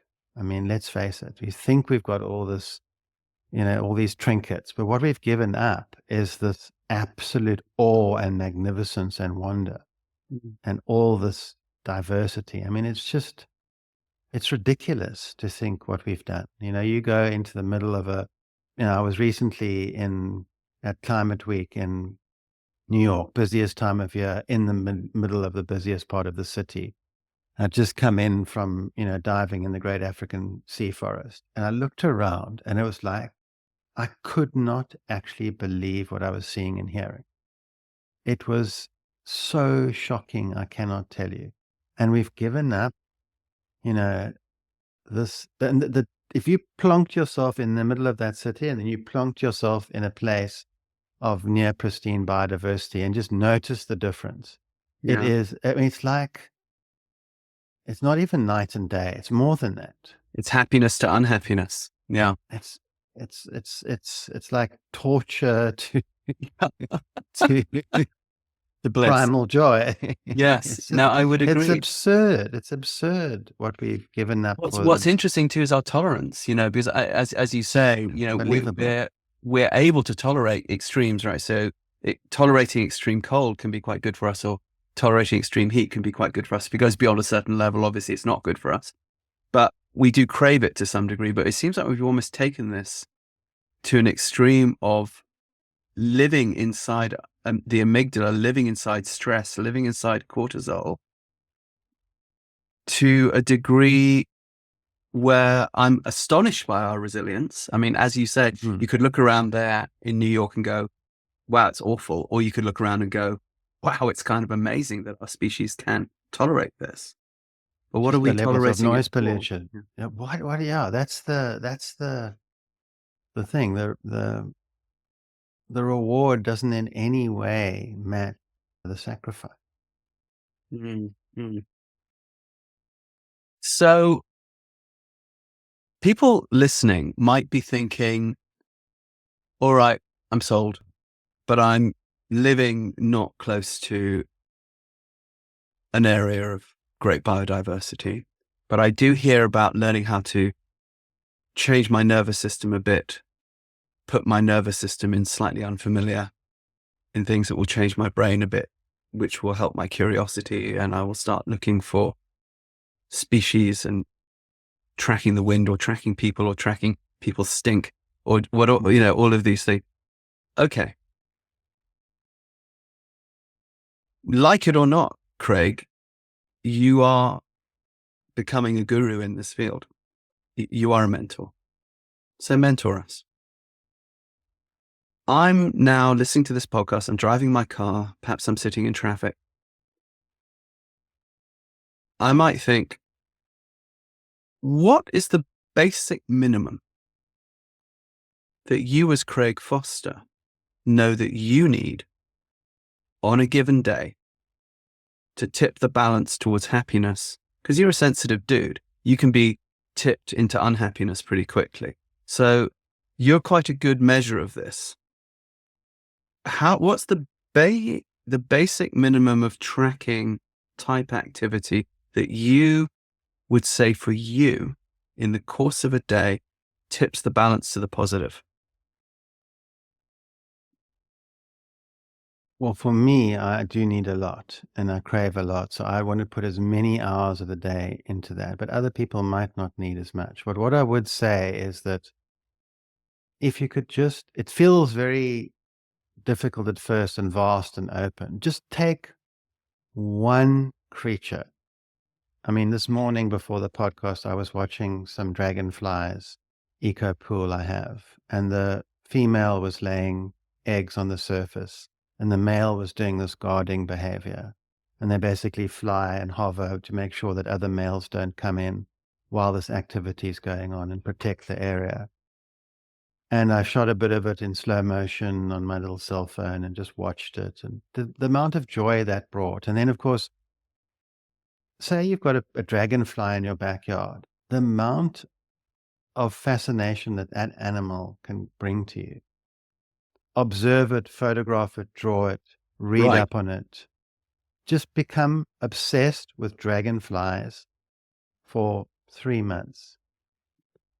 Find out, I mean, they this triamphibious animal that can both fly, swim, and walk. It's a pretty incredible creature.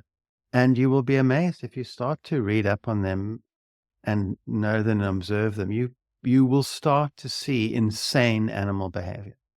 Aerial fights, you'll see uh, unbelievable predations they make on other insects. You will be blown away. You'll suddenly think, oh my God, I'm inside National Geographic in my backyard. And a dragonfly, it's a small insect, will blow your mind completely and will change your way you're looking at nature.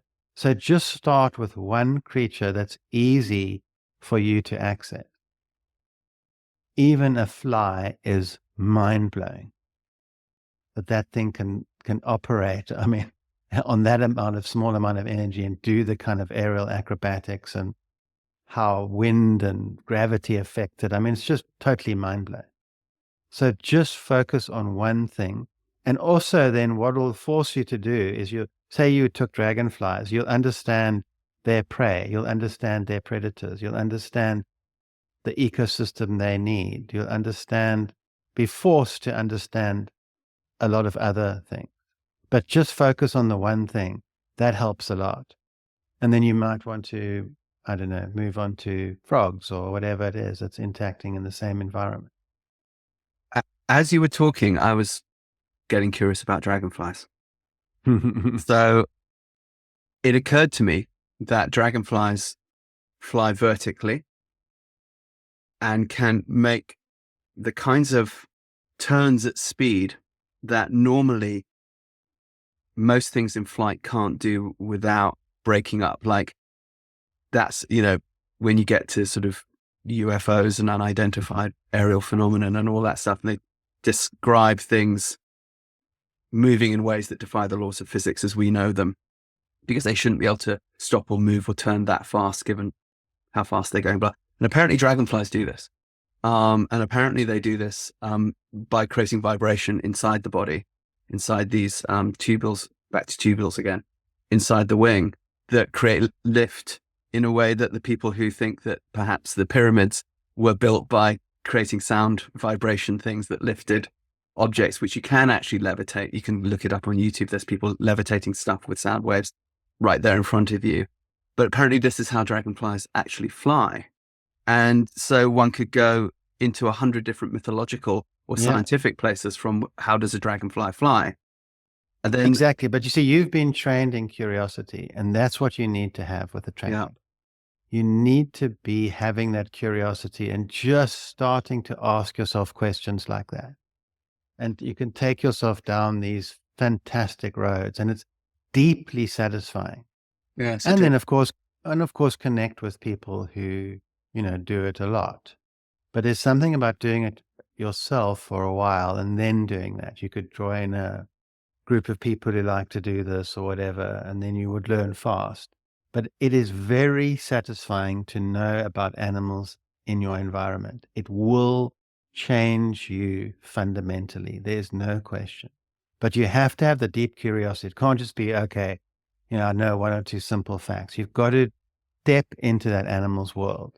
Right. And then feel your own psyche changing in that process. That's what we like the changing. I love that. So we have done this from the beginning of time. We have had these incredible relationships with wild creatures and plants from the beginning of time. We're expecting that. Every wild child's expecting that. Now you take that away, there's some weird level of trauma. When you start to make those connections again and reestablish that kinship with these creatures, with these plants, something happens in the psyche that makes you feel much better. Some of that's mysterious, some of it's kind of obvious. And it's just a fundamental. So it's a powerful thing to do. As you say, curiosity is something which requires training. I think of it like a muscle that one has to, it's just like one's body, one has to train it. One of the nice things about, we've talked about the ills of technology. Okay, but you and I are able to use this technology of the Zoom.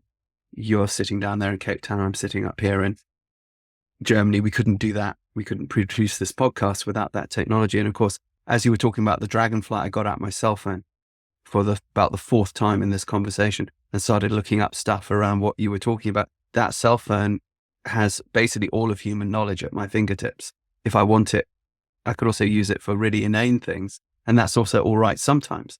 But I think we often forget now we have access to so much more curiosity fodder than we ever had if we can use it in the right way. But we still have to ally it to the organism. So I love what you were saying about get curious about one thing that you can observe outside of your window or in your immediate environment. That will change your psyche. And the critical thing is, sorry to just, we mustn't forget this, is it's the regular observing of the animal that's so critical, because that gives you access to its secret world. So for instance, if you had $1 million and you went on the best safari in the world and saw the big five and everything for 2 weeks, that would have a way less effect than observing a dragonfly for 6 months. Way, way less. All those millions of dollars spent doing that. It's the intimacy. And I made that mistake Intimacy, good word. So I made that mistake when I was younger. I went off and wanted these wild adventures, went diving with crocodiles, great white sharks, the whole thing. But you can't do that every day. It's very difficult. Ironically, my relationship with limpets, which are little creatures, mollusks that live in the intertidal, I can visit them every day. They're always there. I can watch them every day. They seem to not be moving, but their lives are absolutely fascinating. Yeah. And they changed my whole understanding of the intertidal zone. They've changed my whole mind. So it's that kind of thing that you need to do. It's the regular connection with these wild creatures and going deeper. And you will think, oh, there's nothing. And if you just you've got to get bored as well. Got to just sit there. Don't go to the cell phone for the entertainment. Get bored, watch, and then suddenly, boom, I'm into deeper world, deeper into their secret lives. Oh, there's nothing going on for a couple of weeks, and suddenly you drop in and you're just completely blown away by what they're teaching you. And that is incredibly satisfying.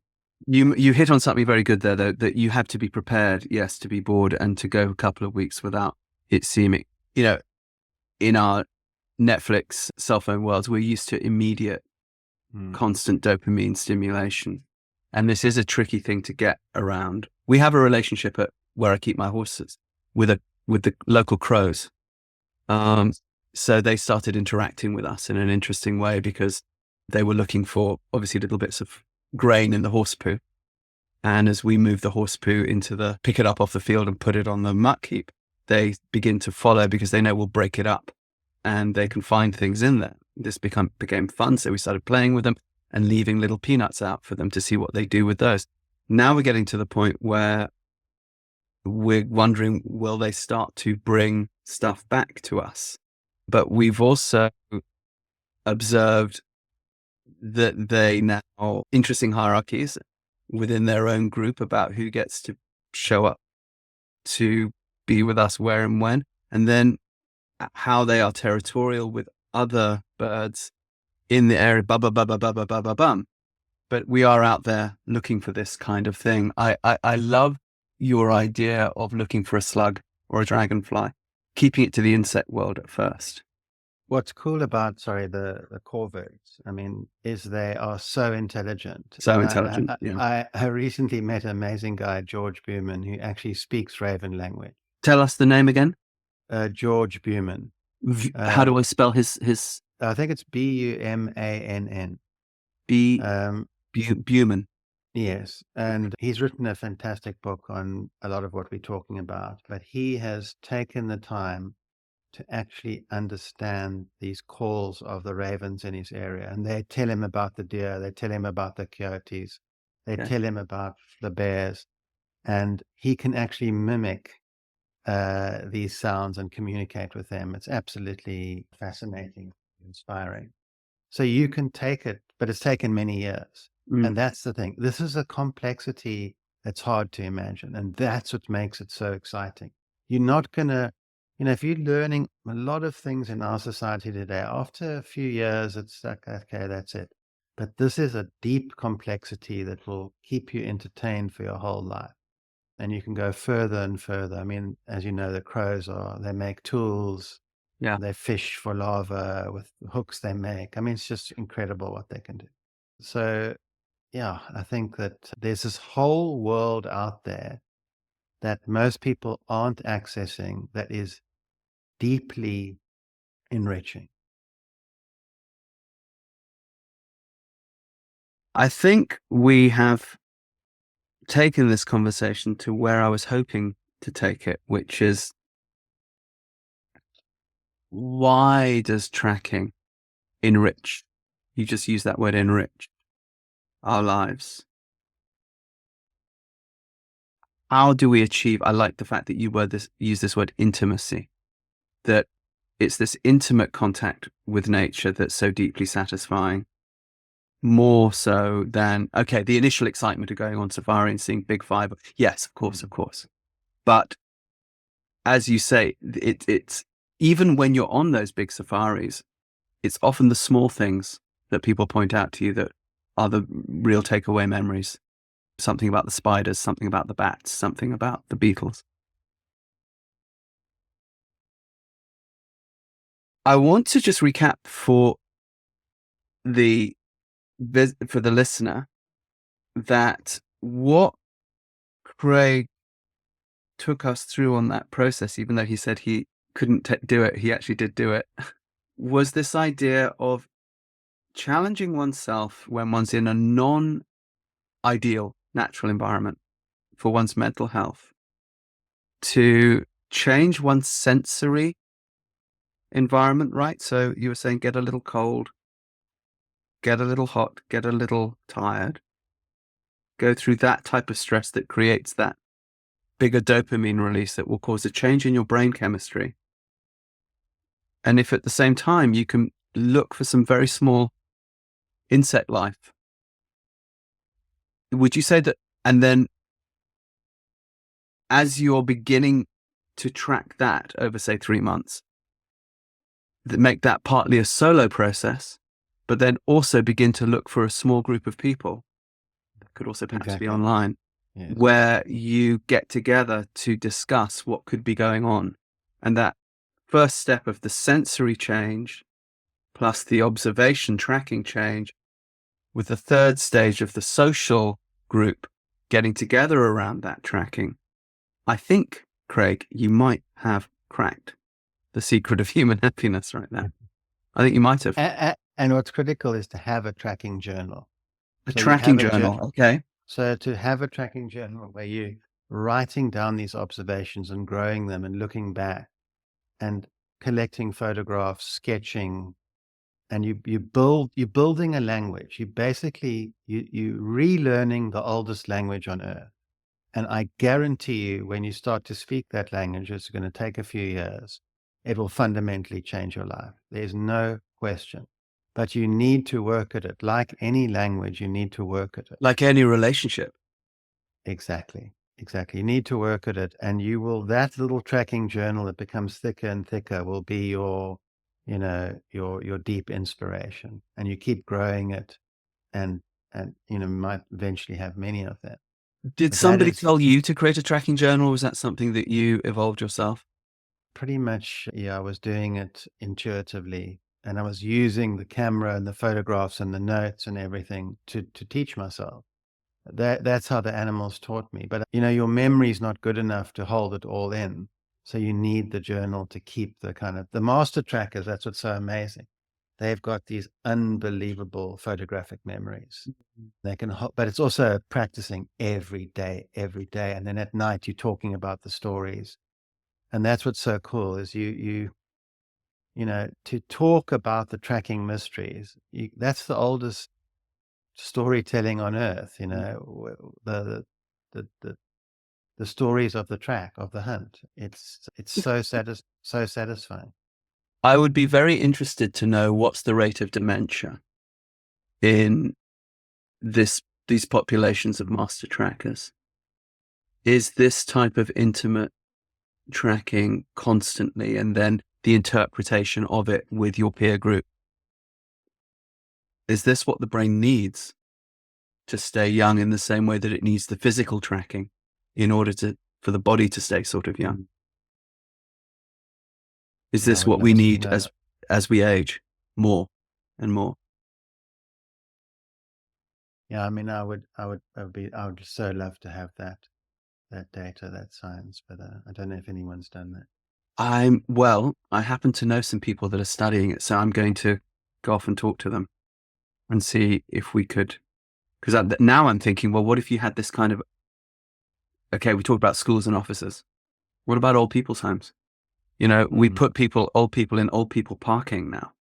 Crazy, right? Those are our tribal elders. They're the people with all the knowledge. They've lived through everything before. And what do? Do we consult with them? No, we isolate them. And then it seems that they don't move. They're sitting. So the brain dies. And then we lose out, right? Because we don't have the tribal elder to guide us. Should that be built into, like, some people have started, there's a couple of projects which have worked really well about putting kindergartens into old people's homes, which causes all this movement and problem solving and keeps the brain young. Wonderful. Yeah. But yeah. I'm wondering, those of us who are listening who are 50 and up and approaching 60 and all that, is it even more acute for us to start thinking along these lines, to keep our brains fluid and flexible? And I'd posit it, how could it not be? hmm Hmm. I mean, I think the few real elders I work with who are biologists or naturalists, I mean, it's incredible how agile they are, how full of energy they are, and how much knowledge they have. We actually, you know, we go to them for all the deep questions, so they're absolutely invaluable because it takes a lifetime to know a lot of these things.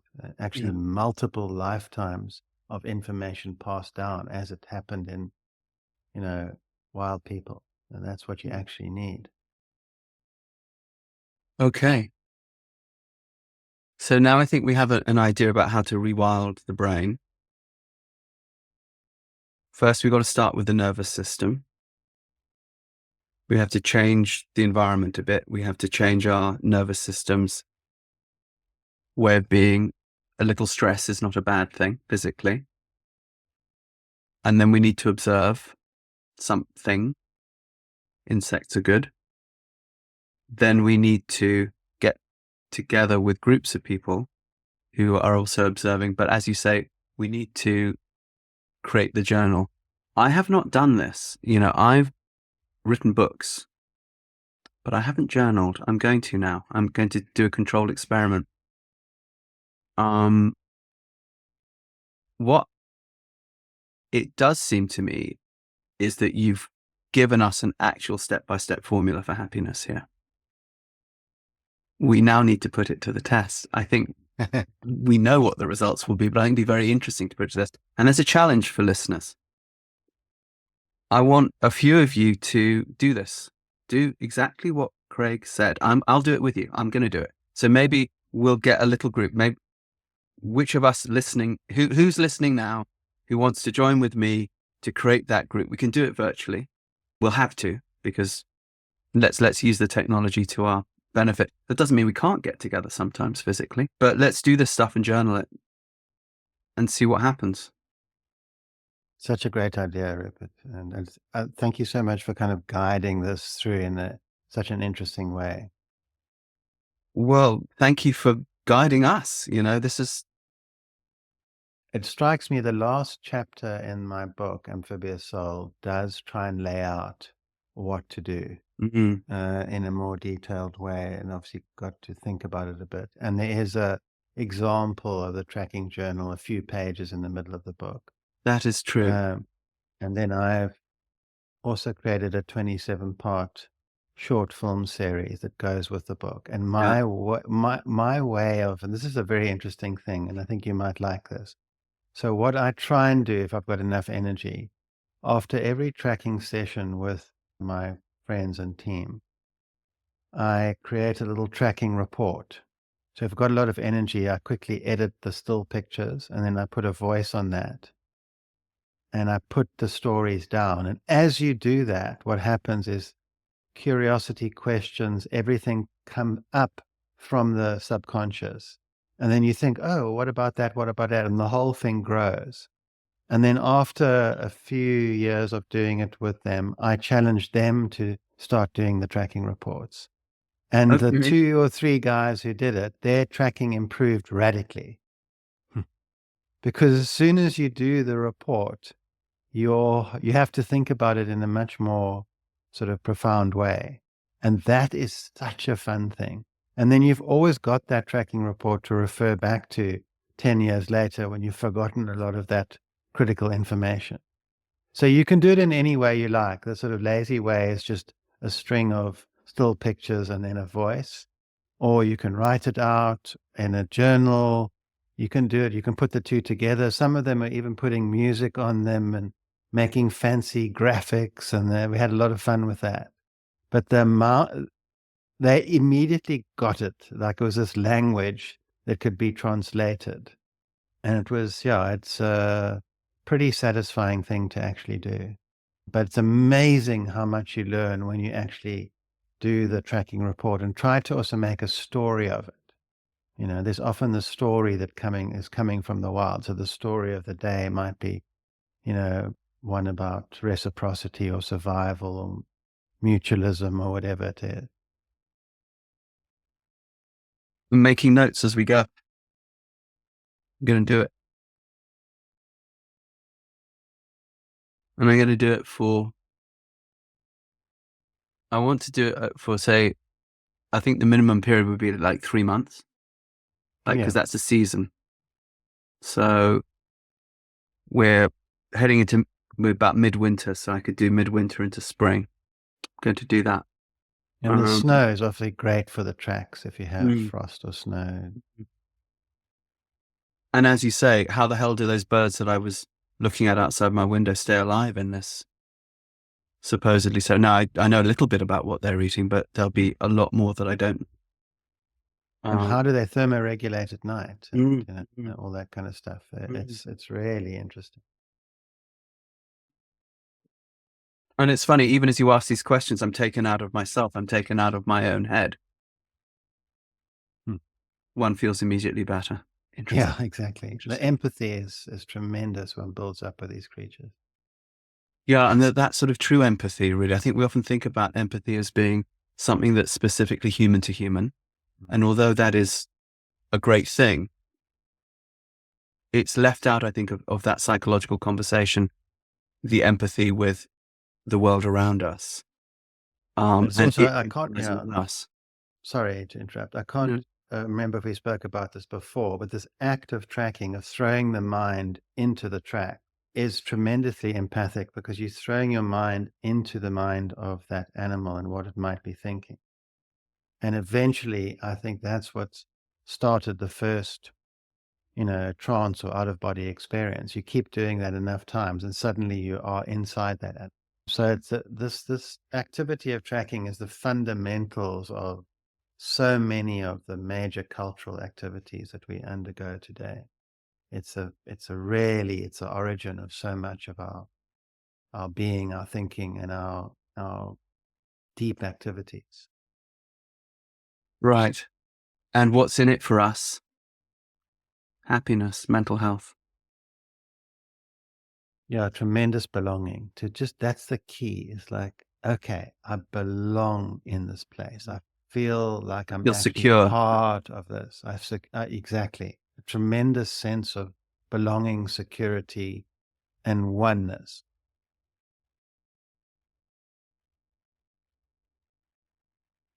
Brilliant. All right. As always, I'm going to ask you in about 3 months, will you come back on? Because I want to go through this journal, which I'm going to do, and I want to track the mental health, but also I want to pick up this conversation about empathy and take it further. Thanks so much, Rupert. Such a joy talking to you. Always, always, always. Here's a question to leave it with. We empathize, if we can learn to empathize through tracking with the world around us for this mental health benefit, which is in our modern age so necessary, I think we can assume that our empathetic skills with our fellow humans will be better. And perhaps our care for our environment maybe, but we empathize out. If we do that, and we don't have to answer this question, I want to pose this question for the next conversation. But listeners, I want you to think about this too. If we throw our psyche into the tracks, as Craig said, does the natural world throw its psyche back into us? Are we being observed by the landscape and by the animals? Obviously, the animals observe us, but is even the landscape, is the wind, are the trees, are we being observed as we walk through the landscape and track through the landscape? Are we being tracked at the same time? If that's true, how might our act of empathy create an act of empathy back? And what does that do? Beautiful. Beautiful. Okay. Craig, an honor, always. It was a fascinating conversation. Thank you. I'm so lucky to have you as a friend. Really, seriously. Who gets to have these conversations? It's incredible. It's such a delight. Yeah, and I love the way you're thinking about it. And it would be really great if some of the people take it up. I think this is what we need to actually do. Actually start something like this and see what stories come back. Well, I've got to do it myself to lead from the front, right? But as you know, we have all these places around the world that are doing what's called movement method, which is to do with movement in the brain and nature. And I'm always looking for how do we make it better? How can we, what more can we learn? I think you've just given me an amazing thing to bring into the program.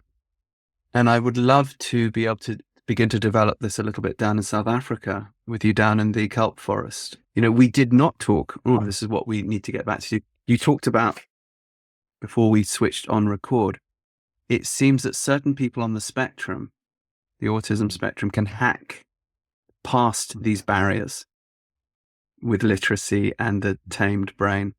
And we got sidetracked and we didn't go there. And of course, that's the exact population I'm mostly working with. And as you know, when you're in, say, the Kalahari and you're with healers, almost always they're exhibiting these neuropsychiatric symptoms of, say, autism and so on. So can we pick that up a little bit next time as well? Brilliant. Brilliant. Okay. Look forward to that. Me too. All right. Thank you for joining us. We hope you enjoyed today's podcast. Join our website, newtrailslearning.com, to check out our online courses and live workshops in Horseboy Method, Movement Method, and Athena. These evidence-based programs have helped children, veterans, and people dealing with trauma around the world. We also offer a horse training program and self-care program for riders on longridehome.com. These include easy-to-do online courses and tutorials that bring you and your horse joy. For an overview of all shows and programs, go to rupertisaacson.com. See you on the next show. And please remember to press subscribe and share.